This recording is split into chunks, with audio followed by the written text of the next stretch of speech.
Donc, première illustration sur le terrain. Vous êtes cofondatrice de la tente des glaneurs de Caen. En fait, ce premier exemple, on l'a choisi parce qu'il demande assez peu d'investissement, de l'enthousiasme, effectivement, du temps de libre, du bénévolat et puis de l'action sur le terrain.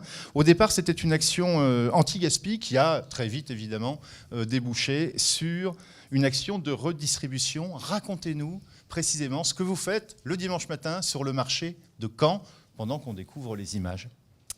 Alors le dimanche matin, on est un certain nombre de bénévoles, une équipe de 10 personnes, entre midi et 15 heures. On monte une tente de forain, comme les marchands du... Et puis on part glaner auprès de commerçants dans le domaine des primeurs, du pain.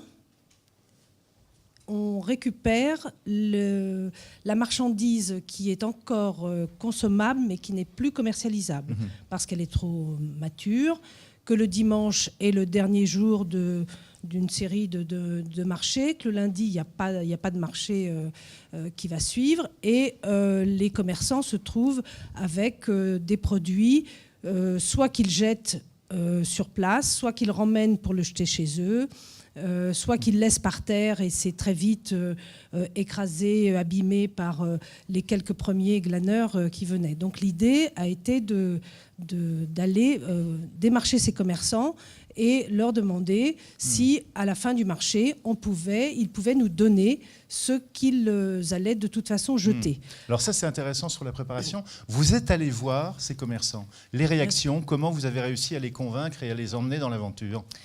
Alors, le marché de Caen du dimanche, c'est un assez grand marché qui a à peu près 400 commerçants, mais tout confondu, bien entendu. Oui. On a été voir à peu près une quarantaine de primeurs. Une vingtaine ont répondu positivement immédiatement. Et en 2 ans, 10 supplémentaires nous ont rejoints en voyant le déroulement de notre action. Donc, ça veut dire que ça fait boule de neige. Ça fait boule de neige. Oui. C'est-à-dire qu'on n'est pas retourné leur demander. C'est eux qui nous interpellent quand on est dans les allées du marché et qui nous disent nous aussi, maintenant, on veut donner. Et les réactions de ces commerçants, c'est ça ? Et il faut leur expliquer. Comment vous les arrivez à les convaincre, tout simplement ?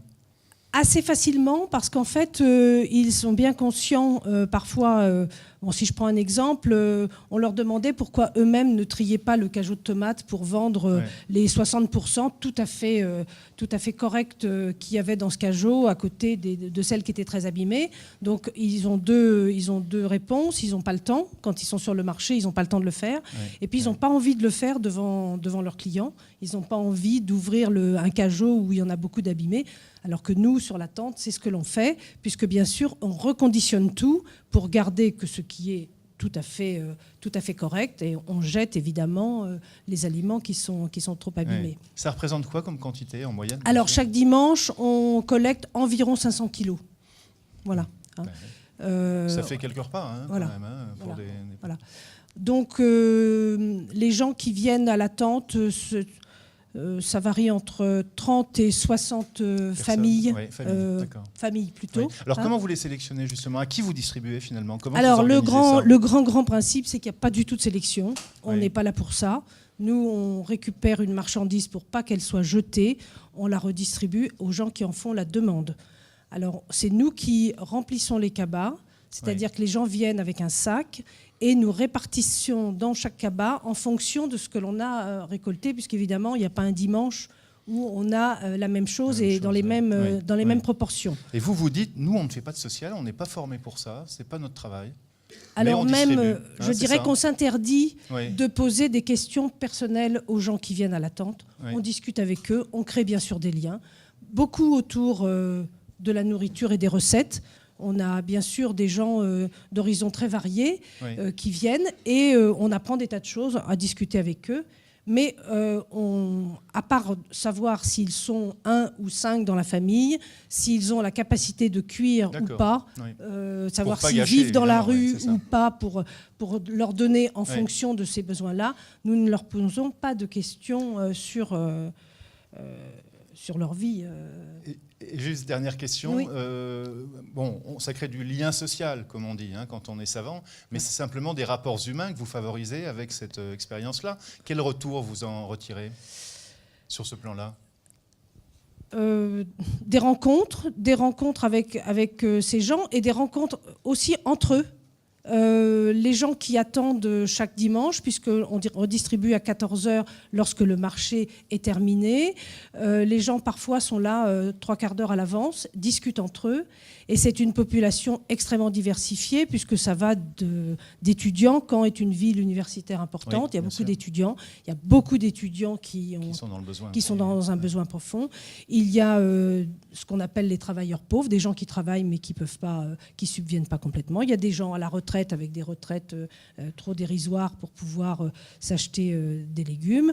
Il y a des gens étrangers. Il y a des SDF. Enfin voilà. Il y a toutes ces populations qui discutent, qui font connaissance, ils s'entraident, eux aussi entre eux, grâce à cette action. Si un groupe de gens dans une autre ville prenait contact avec vous, est-ce que vous pourriez formaliser ce que vous faites pour transférer votre savoir-faire ? Alors on l'a déjà fait une 30aine de fois, à peu près, depuis que ça existe. Nous étions la deuxième tente des glaneurs. Voilà, après Lille, voilà, vous êtes après inspiré Lille, déjà voilà. de ce qui s'est fait à Lille. Et nous étions la deuxième tente. Actuellement, je crois qu'on doit être au moins une trentaine. Et hier, j'ai discuté une demi-heure avec une étudiante de Strasbourg qui est en train de réfléchir comment le faire dans sa ville. Un site qui vous regroupe. Alors, non, il n'y a pas de site qui nous regroupe. Nous avons des sites qui s'appellent la Tente des Glaneurs. Non, il y a pas de, on n'est pas fédérés. Et à ce propos, sur les sites, on vous offrira à la fin du colloque le livre d'une centaine de pages qui est là, que je vais vous montrer, qui reprend cette idée de gaspillage alimentaire, le temps des solutions. Et on évoque les cas de dizaines d'expériences et il y a les coordonnées de chacune des associations ou entreprises à la fin du bouquin. Pour finir en beauté. On ne parle pas là d'alimentation, mais d'un autre don qui est assez inattendu et magnifique. Vous avez convaincu 2 autres commerçants de vous donner des fleurs. Des fleurs. Voilà, des fleuristes nous donnent des bouquets à la fin du marché où les plantes invendues, là c'est particulièrement périssable. Donc nous, à la fin, lorsque les gens récupèrent leur cabas, nous leur donnons en même temps quelques fleurs ou un bouquet. Là aussi, c'est suivant les dimanches. Et là, c'est un geste fort pour nous et fort pour eux aussi. Ils le disent à chaque fois. Ils ne s'y attendent pas pour ceux qui viennent pour la première fois. Et c'est vraiment le geste gratuit dans tous les sens du terme. On va l'habiller en zèbre aussi. Est-ce que ce n'est pas un truc pour draguer ? Ah, le naturel revient au galop. Bon. Voilà. Merci beaucoup, Florence. Formidable. Bon retour.